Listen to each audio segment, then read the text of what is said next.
Hello there. I hope all of you are doing well. I hope that my lighting is okay. Tried to make it light enough here. That's a little bit better. Unfortunately, I'm doing the typical stall because I came on early, and I know not everyone comes on right at the beginning. One reason I came on early is because for the live to show up right on the front screen before people actually come to my YouTube channel, that works better as far as them being able to find it. So I wanted it to show up actually before 3 o'clock on the dot. So welcome to all of you. Thank you for coming. I'm really looking forward to this. I hope it can be very helpful and you'll learn some things and just be inspired to do well. And I know that you are great parents. Thank you for joining this. I'm really looking forward to it. We're going to go through a few different things, mostly talking about communication, but like I have said, I will definitely be leaving time near the end for your questions. So at any time you can type in questions that you would like for me to address. A couple of things about that is please don't get too personal in the questions, like putting in people's names or so forth. I would prefer questions that are either directly related to what I'm saying, or it can be about another mental health topic for sure. It doesn't have to be something directly related to what I say, but anything related to mental health, or if I'm saying something and you need me to clarify, please feel free to do that. I desire to be very clear, but if there's something that I explain that you still don't understand, please ask clarification questions. That's very helpful. If there's some issue like you can't hear me or something's going wrong with the video, also please type in about that. I'll see what I can do to fix it. But again, welcome. My name is Mary Catherine Lisinski. I am a licensed professional counselor here in Arkansas. I love working with families. I love working with teenagers. I love working with young adults. My offices are in Hot Springs and in Sheridan. However, right now, and even before COVID, I was doing online therapy. So with a Arkansas state license, I can treat anyone in the state of Arkansas online through a secure video chat program. And so again, if you are not close by Hot Springs, that is okay. I will reach out and help you in any way I can. I also stay very connected to other therapists in Arkansas, so if you need something very specific that I don't offer, then I will reach out and find someone who matches what you need. I am also trained as a Christian counselor. I'm board certified in Christian counseling. I got that after my state license. And then I also became specialized in the technology assisted, what we call the video therapy. And I got all of that even before COVID started. And so I'm very used to online counseling and therapy. I also wanted to encourage you. I know I have not done many videos recently on my YouTube channel. In fact, it's been about a year. So I just took a break from that. Shouldn't have, but I did. But I encourage you to go back and watch some of my previous videos if you're not familiar with what I've done. There's various topics that I think are helpful. And so, again, I will announce about questions and comments. I'll also go into a little bit more of what I treat and how I help people at the end, as well as other resources that can be helpful to you and how to contact me. I'll do that near the end. My goal is to not go past an hour. It may be quite a bit shorter than that. I don't know. And so that's why I say get your questions in now, and I will definitely leave time for them in the end. So maximum will go an hour, more than likely be less than that. And I look forward to interacting with you. So let me get started here, and then I will see how it goes.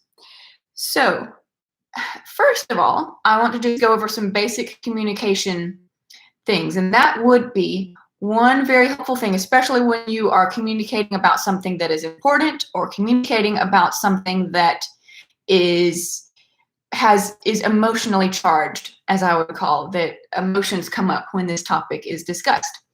It's very helpful to paraphrase what the other person is saying. And I know that's a foreign concept, but what it's like is this. So the person you're talking with They are saying how they feel or how they think about this subject. And then before you respond, say, okay, let me make sure I am understanding what you're saying. You're saying that such and such, or you feel that such and such. And then you pause, and that gives them the opportunity to say, yes, that's what I was talking about. That's what I meant. Or they can say, no, that's not exactly what I meant.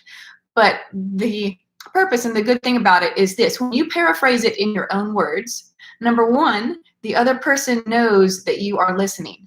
And that is like the number one part of communication and emotional connection, is to feel listened to. Yes, the topic needs to be discussed between two people, but when both people feel listened to, that's a huge step in the right direction.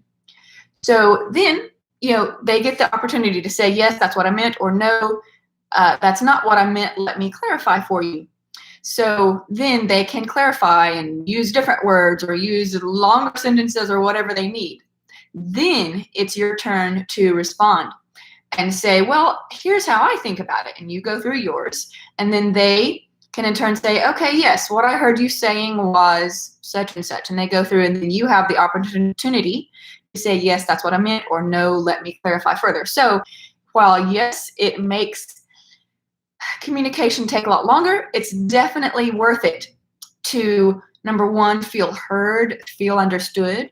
And number two, to make sure you don't misunderstand, because so many things, so many issues come from miscommunication, or when we assume things about other people. We are big on making assumptions, and the more communication we have, the fewer assumptions we have, because of course some assumptions, can be correct, but most of the time I find they're not.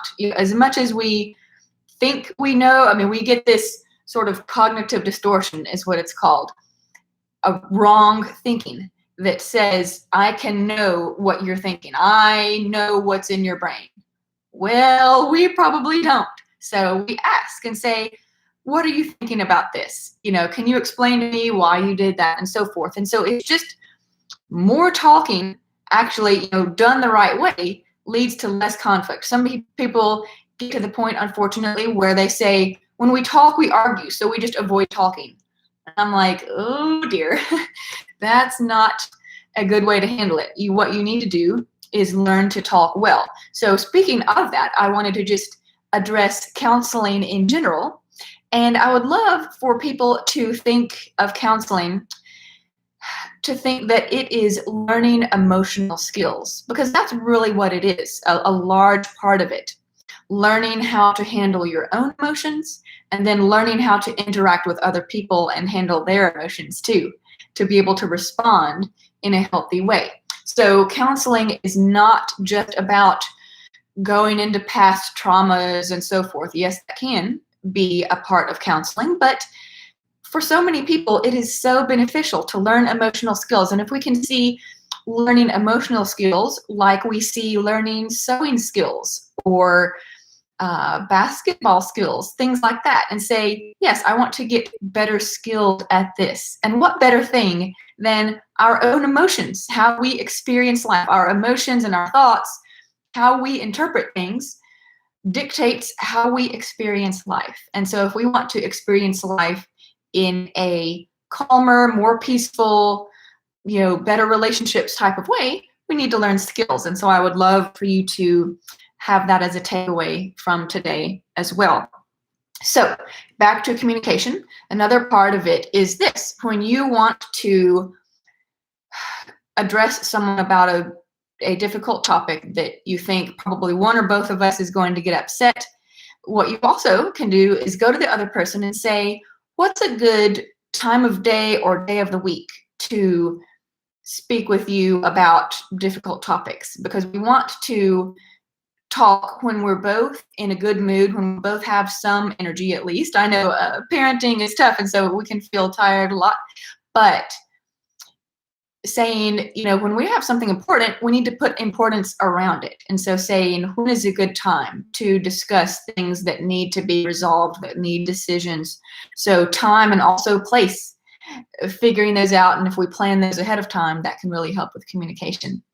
So again, I know I'm talking in generalities here and not specifically about parenting, but I think it does all apply to parenting. I love working with parents and teenagers and helping both sides to learn how to better communicate and to express themselves. And that just builds safety and security in the family and builds closeness. And that's really what we need. I get sad these days when I see so many families hurting and so many people hurting. And if they do, trace it back to not having good, healthy, close family relationships, that's sad. And especially when I realize that skill building in this area can help so much.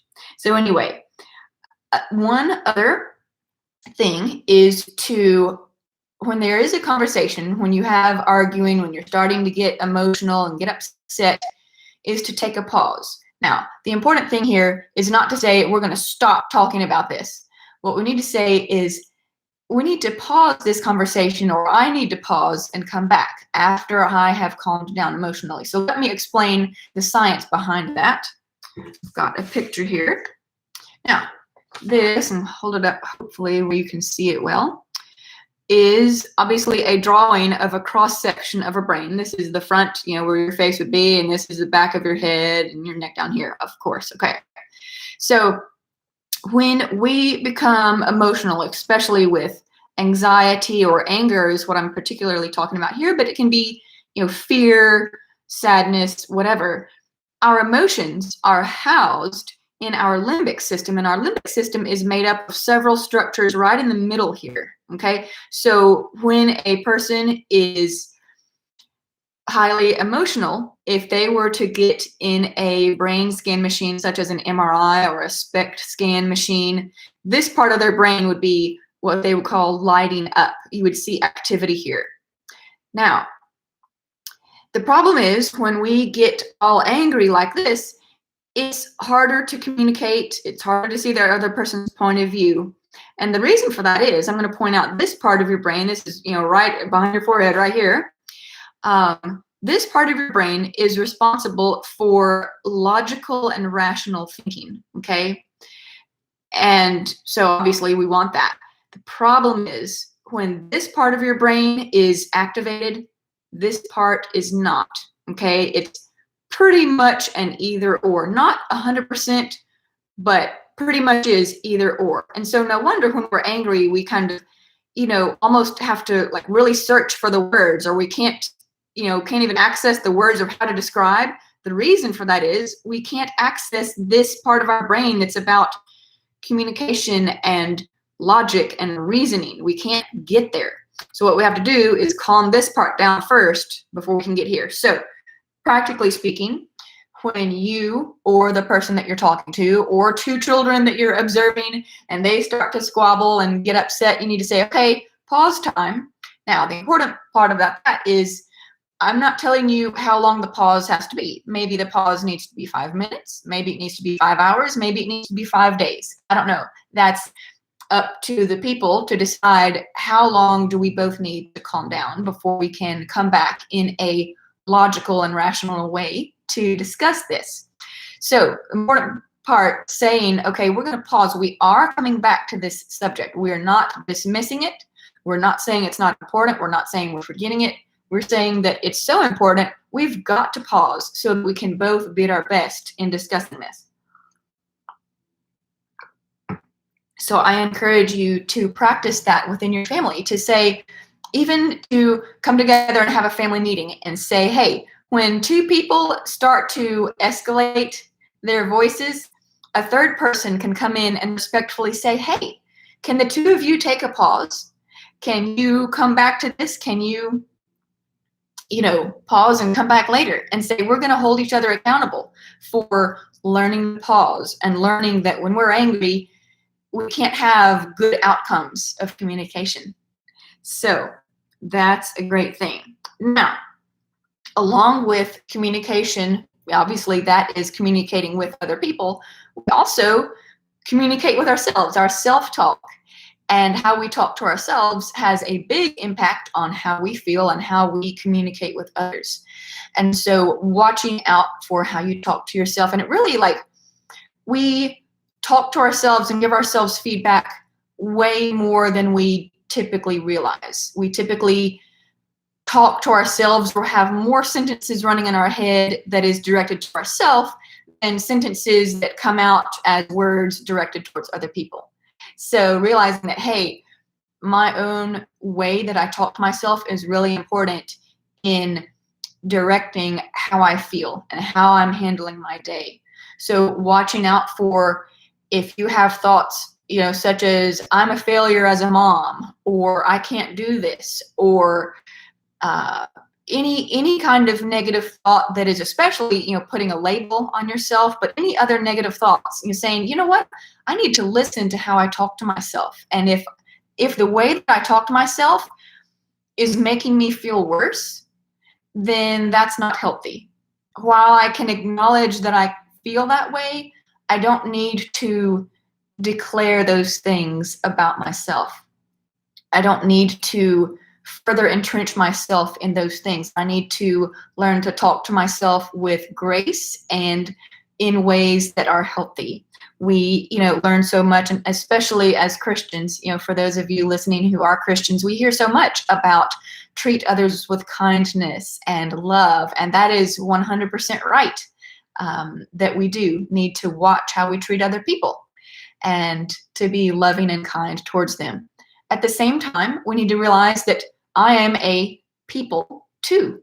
How I talk to myself, I'm a human being that matters. Each person on this earth is a human being that matters, which includes myself. And so how I talk to myself, I want it to be in a way that's healthy. I'm not talking about self-talk that is, I'm the best, I'm the greatest. I'm not talking about that kind of self-talk. That can lead into another negative direction. But in a healthy way is, I believe, what God wants us to do.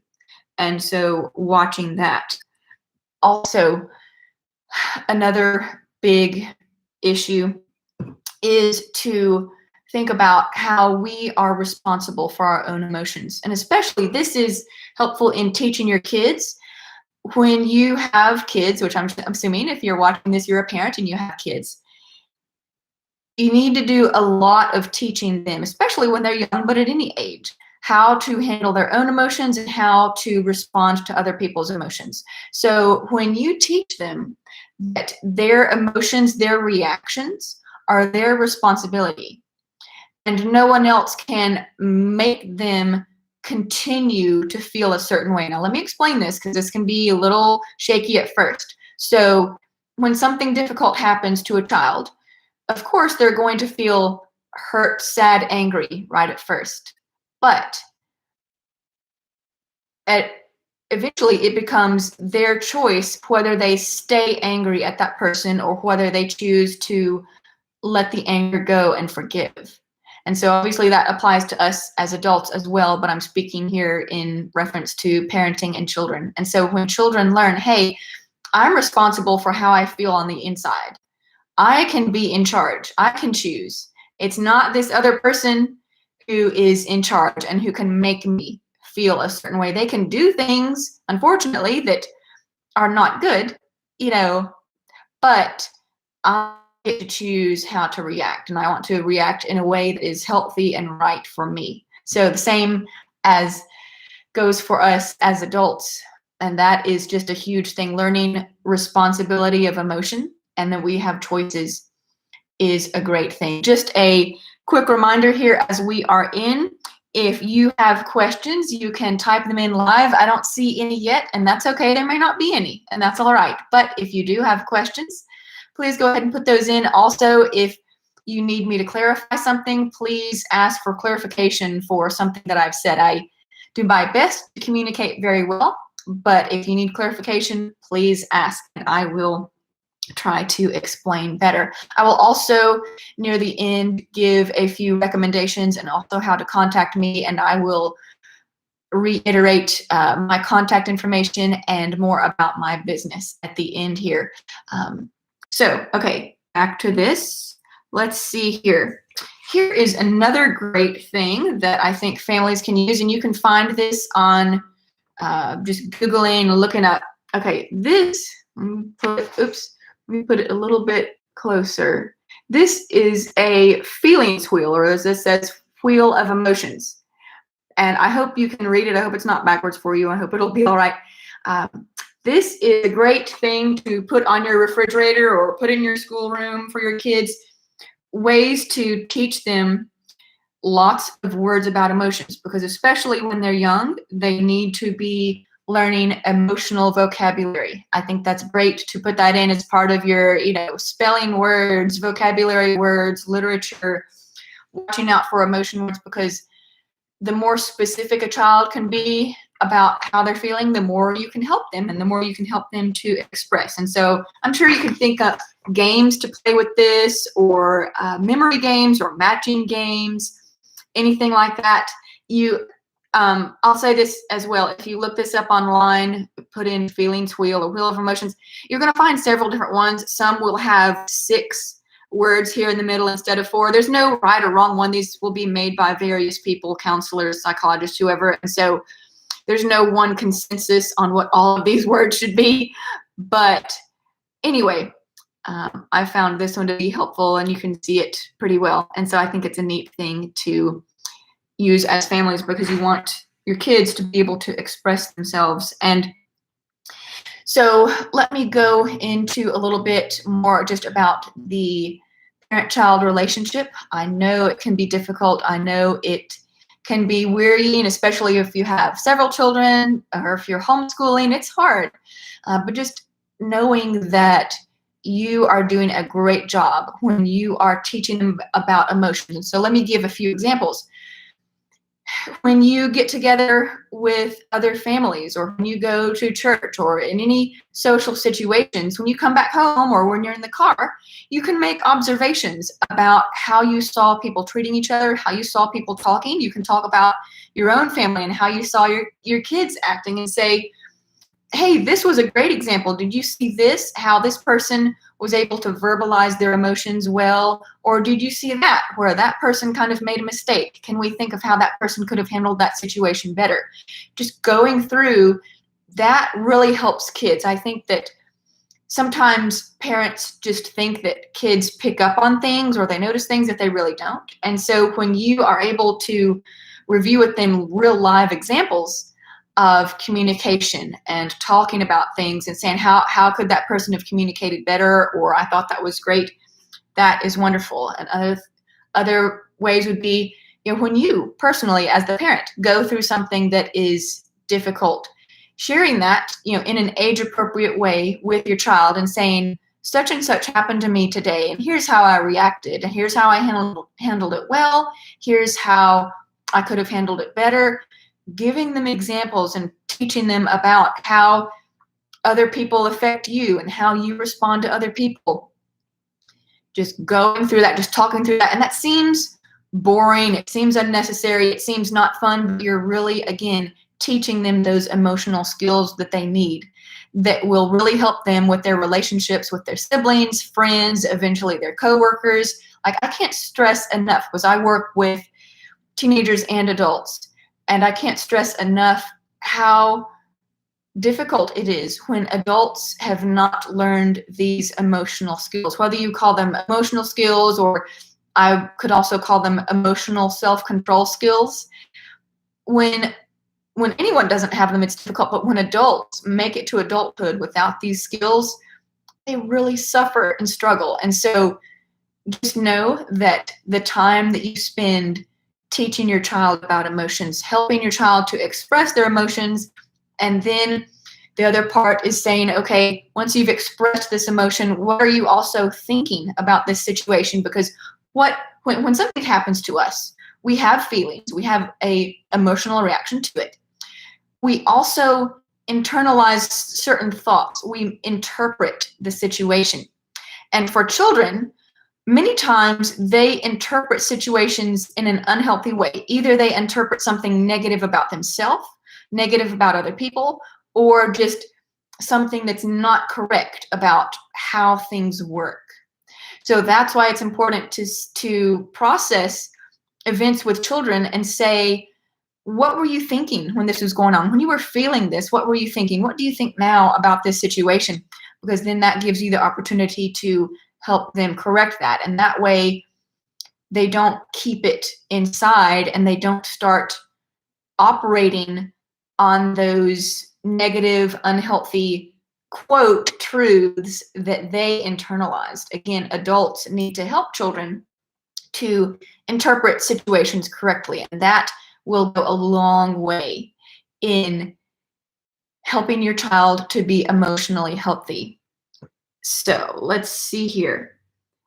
One other thing that I wanted to mention is that I will be doing my best to getting back to uploading videos. I mostly record videos and upload them and don't do very many lives, but I will be at some point uploading a video about time management and priorities and how to think about that. And I know that you can go and find a million different time management skills and how to set up your priorities and things like that. But I have found something that I want to share with you that I really haven't seen other counselors talk about it in this way, but I think it's really helpful. It's been helpful in my life, and I want to share it with you. And so I think that my next uploaded video will be about that. And so I wanted to mention that. I would love for you to subscribe to my channel. I also have a Facebook, Facebook page that is called LifeWalk Professional Counseling. It's my business page. I'd love for you to follow that as well. I post at the most once a week. You can go back and see how I got slack on that as well in a couple of recent months. But so it will not be just, constantly coming up, once a week, possibly less. And I post encouraging things, helpful things on there that I hope would be helpful for you. Okay, so let me see. I could go into some other things I wanted to say. Again, if you have questions or need clarification, please go ahead and type those in now. I would love to interact with you. I know that, okay, let me say this. So if you have a question that you're not comfortable typing in, that is totally fine. I'll be giving my phone number at the end. Feel free to call me. I will be glad to consult with you. I give free consultations for people who are wondering about therapy and have questions. So whether that consultation is 5 minutes or 20 minutes, I'm glad, because people just have either general questions about the counseling process, or again, if you had something specific in mind that came up today that you're not comfortable, typing out online, I'm glad to get into that with you over the phone. So yes, I think I will actually begin wrapping it up for today. I thank you for listening and watching. And I know some of you may watch this after it's done and it's no longer live. So I wanted to go ahead and give a little wrap up of who I am. So I'm Mary Catherine. Again, I said that at the beginning of the video. I have offices in Hot Springs and Sheridan right now. I am seeing people online. For the most part, I'm also seeing people like at local public parks. If you want to meet face-to-face, I should hopefully be in an office at some point. That would be lovely. But anyway, if you live far away from Hot Springs or Sheridan, that's okay. I can do the video. It's a secure private platform, the same that doctors use for telemedicine appointments. And so it's secure and everything like that. And it's very easy. You don't have to sign up or pay extra for that at all. So you can take advantage of that. So I work with teenagers, and when I have an individual teenager as a client, I also bring their families in or their parents for family therapy. I also work with individual adults. I don't do marital counseling or premarital counseling, but if you need a referral for that, I'm glad to refer you to someone else that would be good. I also am going to start this summer, which is basically now, doing family therapy in a way that I would call family reconnection days. And so while this could be a current client that I have, I'm also reaching out to any families who would like to say, hey, we want to spend some extended time learning communication skills, getting reconnected, just spending time together in a productive and therapeutic way with a counselor.